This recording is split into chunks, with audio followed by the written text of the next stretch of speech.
Écoutez, mes amis, il y a des moments dans la vie où le destin vous attrape par la peau du cou et vous murmure à l'oreille. Tu vas faire une connerie, mais tu vas adorer ça. Moi, c'est arrivé dans une petite sauna de banlieue, un samedi après-midi où le ciel était gris comme un vieux caleçon. J'ai 62 ans, les cheveux qui grisonnent comme une vieille photo jaunie, et je pensais que mes grandes aventures étaient derrière moi. Erreur. Je m'appelle Jean-Pierre. Marié depuis 32 ans à Marie, une femme aux cheveux châtain méchés, toujours tirée en chignon élégant, qui sent encore la lavande du jardin quand elle se penche pour m'embrasser le matin. On a une vie calme, presque trop. Le genre de routine où tu sais exactement quand le café sera prêt et quand le chien aboiera pour sa promenade. Et puis, il y a Elisa. Elisa, c'est la meilleure amie de Marie depuis l'enfance. 58 ans, des cheveux roux ondulés qui tombent sur ses épaules comme un feu d'artifice oublié, une silhouette qui parle d'années de yoga et de vin rouge, et un rire, putain, un rire qui pourrait faire fondre la glace d'un congélateur. Veuve depuis 5 ans, elle vit seule dans une maison trop grande, avec des photos de voyage et des secrets qu'elle ne raconte jamais. Et un jour, elle m'a invité à la sauna. Pour détendre tes vieux os, Jean-Pierre, qu'elle a dit en clignant de l'œil. Marie a ri. Moi, j'ai senti quelque chose remuer. Quelque chose que je croyais mort depuis longtemps. Tout a commencé un vendredi soir, chez nous.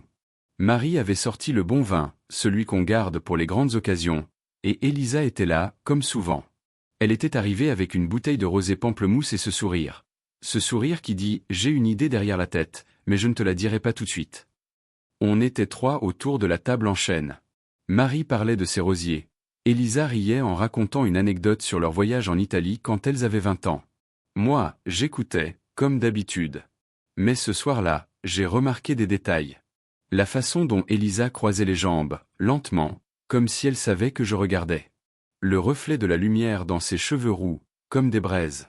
Et surtout, la façon dont elle me regardait, par-dessus son verre, comme si elle lisait dans mes pensées. « Jean-Pierre, tu es trop tendu », qu'elle a lâché soudain, en posant sa main sur mon avant-bras. Un contact léger, mais qui a duré une seconde trop. Tu travailles encore trop, même à la retraite. Il te faut une vraie détente. Marie a hoché la tête. Il a mal au dos depuis des semaines. Elisa a souri. J'ai une idée. Ma sauna privée. Tu sais, celle derrière la maison. Personne n'y va jamais.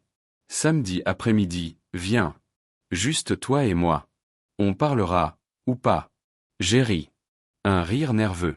Moi? Dans une sauna? Avec toi? Marie va être jalouse. Marie a haussé les épaules. Pourquoi? Elisa est ma meilleure amie. Et puis, tu as besoin de te détendre. Vas-y. Elisa m'a regardé droit dans les yeux. Allez, Jean-Pierre. Laisse-toi tenter.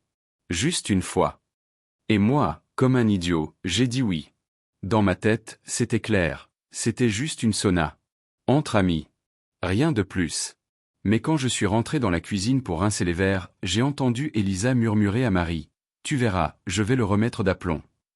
Et Marie a répondu, avec un sourire dans la voix, je te fais confiance. J'ai senti un frisson. Pas de froid. Le samedi matin, je me suis réveillé avant le coq. Marie dormait encore, un bras sur l'oreiller, la respiration calme. J'ai regardé son visage, les rides fines autour des yeux, la bouche légèrement ouverte. 32 ans. On a tout partagé, les enfants, les factures, les vacances en camping-car, les disputes pour la télécommande. Et là, j'allais chez Elisa. Pour une détente. Je me suis rasé 2 fois. J'ai mis le parfum qu'elle m'avait offert à Noël, celui qu'elle dit « te rend dangereux ». J'ai enfilé un polo propre et un short de bain que je n'avais pas porté depuis 10 ans. Ridicule. À 62 ans, on ne met plus de short de bain. On met des pantalons avec élastique. En route, j'ai roulé lentement. La radio jouait une vieille chanson de Gainsbourg. Je me suis surpris à chantonner. Et puis le téléphone a vibré. Elisa. Tu es en route, mon grand. Sa voix, basse, comme si elle chuchotait dans mon oreille. Oui, j'arrive dans 10 minutes. Parfait. J'ai préparé quelque chose de spécial. Pas de serviette. J'en ai une pour toi. J'ai raccroché. Mon cœur cognait comme un ado avant son premier rendez-vous. Devant chez elle, la grille était ouverte. La maison, une vieille bâtisse en pierre, avec des volets bleus. J'ai garé la voiture. Elisa m'attendait sur le perron, en peignoir blanc, pieds nus. Ses cheveux roux étaient humides, comme si elle sortait de la douche. Entre, Jean-Pierre. Laisse le monde dehors. Elle m'a pris par la main. Sa paume était chaude. Et moi, je me suis dit, c'est juste une sauna. Rien de plus. Mais déjà, je mentais. Elisa m'a guidé à travers la maison sans un mot. On a traversé le salon, les photos de ses voyages, un vieux canapé en cuir qui sentait le tabac froid, puis une porte dérobée derrière la cuisine. Un escalier en bois descendait vers une cave transformée en petit spa. L'air était déjà chargé d'humidité, de bois de cèdre et d'un soupçon d'eucalyptus. Une lumière tamisée, orange comme un coucher de soleil d'automne. « Bienvenue dans mon petit royaume », a-t-elle soufflé en ouvrant la porte de la cabine. La sauna était minuscule, 2 bancs en bois clair, une poêle en pierre noire où crépitaient des braises, un seau d'eau avec une louche en cuivre. Sur le banc du bas, une serviette pliée en 4. Et rien d'autre. Elisa a défait la ceinture de son peignoir, lentement, comme si elle déballait un cadeau. Le tissu a glissé sur ses épaules, révélant une peau légèrement hâlée, des taches de rousseur sur la clavicule, une cicatrice fine juste au-dessus du sein gauche, souvenir d'une opération, peut-être. Elle n'a pas cherché à se cacher. Elle s'est assise, jambes croisées, et m'a regardé. « Tu restes habillé, Jean-Pierre. » J'ai enlevé mon polo. Mes mains tremblaient un peu. Mon ventre n'était plus celui de mes 30 ans, mais elle n'a pas ri. Elle a juste hoché la tête, comme si elle approuvait. « Viens. Assieds-toi à côté de moi. » Je me suis installé. Le bois brûlait sous mes cuisses. Le silence était épais, seulement troublé par le crépitement des pierres. Elisa a versé une louche d'eau. Un nuage de vapeur a explosé, nous enveloppant comme un voile. « Tu sais pourquoi je t'ai invité ?» a-t-elle demandé, sans me regarder. « Pour détendre mes vieux os. » Elle a ri. Un rire bas, presque rauque. Entre autres. Elle a tourné la tête. Ses yeux verts, striés d'or, me fixaient. « Marie m'a dit que tu n'avais pas dormi avec elle depuis 3 mois. » J'ai senti mon estomac se nouer. « Elle t'a dit ça. » Elle s'inquiète. Elle pense que tu es fatigué. Elisa a posé sa main sur ma cuisse, juste au-dessus du genou. Mais moi, je sais que tu n'es pas fatigué. Tu es juste endormi. Sa paume était chaude. Trop chaude. Elisa. Chut. Elle s'est penchée, son souffle contre mon oreille. Ici, on ne parle pas de Marie. On parle de toi. De ce que tu ressens. De ce que tu veux. J'ai fermé les yeux. La vapeur montait, collait à ma peau. J'ai senti son genou frôler le mien. Tu as déjà trahi quelqu'un, Jean-Pierre. J'ai ouvert les yeux. Elle me regardait, sérieuse. Non. Moi, oui. Silence. Le mot « trahi » a flotté entre nous comme la vapeur, lourd, collant. Je n'ai pas demandé qui, quand, comment. J'ai juste senti une pointe dans la poitrine, pas de la jalousie, non, de la curiosité. Elisa a repris la louche, a versé encore. Le sifflement des pierres a couvert le battement de mon cœur. Tu sais ce que c'est, la vraie trahison. Elle s'est tournée vers moi, un genou replié sur le banc. C'est pas forcément le corps. C'est l'esprit. Quand tu penses à quelqu'un d'autre en embrassant ta femme. Quand tu te surprends à sourire à un souvenir qui n'est pas le sien. Elle a effleuré ma joue du bout des doigts. Tu y penses, des fois? J'ai dégluti. À quoi? À une autre vie. Une où tu n'as pas choisi la sécurité. Je voulais répondre non.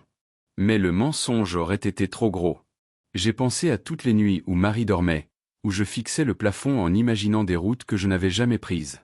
Elisa s'est levée. Lentement. Elle a marché jusqu'à la poêle, a ajouté 2 louches. La chaleur est devenue suffocante. Elle est revenue, s'est assise à califourchon sur le banc, face à moi. Nos genoux se touchaient. Regarde-moi. J'ai levé les yeux. Ses seins, lourds, marqués par le temps, mais fiers. Son ventre, doux, avec une petite cicatrice en forme de croissant. Ses cuisses, fortes. Elle n'était pas une photo retouchée. Elle était réelle. Vivante. Tu as peur. De quoi? De toi. Elle a pris ma main, l'a posée sur sa poitrine, juste sous le sein. J'ai senti son cœur battre, rapide, mais régulier. Pas comme le mien, qui faisait du rodéo. Elisa. Marie. Marie n'est pas là. Elle a serré ma main plus fort. Et elle ne saura jamais. J'ai retiré ma main. Pas par vertu. Par réflexe. Tu crois que je fais ça pour la blesser? Sa voix était plus basse, presque un murmure. Non. Je le fais pour toi. Pour nous. Pour ce qu'on n'a jamais osé. Elle s'est penchée. Ses lèvres ont frôlé les miennes, sans les toucher. Juste le souffle. L'odeur d'eucalyptus et de peau chaude. Dis-moi stop. Je n'ai rien dit. Elle a souri. Pas victorieuse. Triste, presque. Je savais. Elle s'est levée, a ouvert une petite trappe dans le mur. Une bouteille de vin blanc, glacé, 2 verres. Elle a versé. À la vie qu'on n'a pas vécue. On a bu. Le vin était frais, presque amer. Tu sais pourquoi Marie m'a laissé t'inviter? J'ai secoué la tête. Parce qu'elle sait. Pas tout. Mais assez. Mon verre a tremblé. Elle sait que tu t'éteins. Que tu souris moins. Que tu ne la touches plus comme avant. Elle m'a dit, fais quelque chose, Elisa. Réveille-le. J'ai ri. Un rire amer. Elle t'a demandé de... Non. Elisa a reposé son verre. Elle m'a demandé de te rappeler que tu es vivant. Elle s'est approchée. Cette fois, elle s'est assise sur mes genoux. Légère. Chaude. Ses cheveux roux ont effleuré mon visage. Je ne te demande pas de l'aimer moins. Je te demande de t'aimer plus. Et là, j'ai craqué. Pas comme dans les films. Pas avec des grands gestes. Juste un baiser. Lent. Hésitant. Puis plus sûr. Ses mains dans mes cheveux. Les miens sur ses hanches. Le bois qui grinçait. La vapeur qui montait. Et soudain, un bruit. Un claquement sec. Dehors. Elisa s'est figée. C'est quoi? Elle a blêmi. La porte de derrière. Le bruit a résonné encore une fois. Un claquement métallique, comme une poignée qu'on essaie d'ouvrir. Elisa s'est levée d'un bond, son peignoir à moitié tombé, ses cheveux collés à ses tempes. Merde! Elle a attrapé la serviette, s'est enveloppée en 2 gestes. Moi, j'étais là, à moitié nu, le cœur au bord des lèvres, le short de bain en vrac. Reste ici. Elle a disparu dans l'escalier. J'ai entendu ses pas rapides, puis sa voix, étouffée. Qui est là? Silence. J'ai enfilé mon polo à l'envers, j'ai attrapé mon short. Le cerveau en panique. Et si c'était Marie? Et si elle avait changé d'avis? Et si? Des voix. 2. Une d'homme. Grave. Inconnue. Je suis monté, pieds nus sur le bois froid. Dans la cuisine, Elisa parlait à quelqu'un. Un type en bleu de travail, casquette à l'envers, une boîte à outils à la main. Le chauffe-eau qui fuyait, Madame. J'ai sonné 3 fois. Elisa, rouge comme une tomate, a serré sa serviette. Vous avez une clé? Non, non. La porte de service était entr'ouverte. J'ai cru que... Elle l'a coupé net. Merci. Laissez la facture sur le comptoir. Je vous rappelle. Le gars a hoché la tête, a filé. Elisa s'est retournée. On s'est regardé. Et là, on a éclaté de rire. Un rire nerveux, incontrôlable, qui nous a pliés en 2. Putain, j'ai cru que c'était la fin du monde, ai-je lâché entre 2 hoquets. Elle a essuyé une larme. Moi aussi. On est redescendu. La porte de la sauna refermée.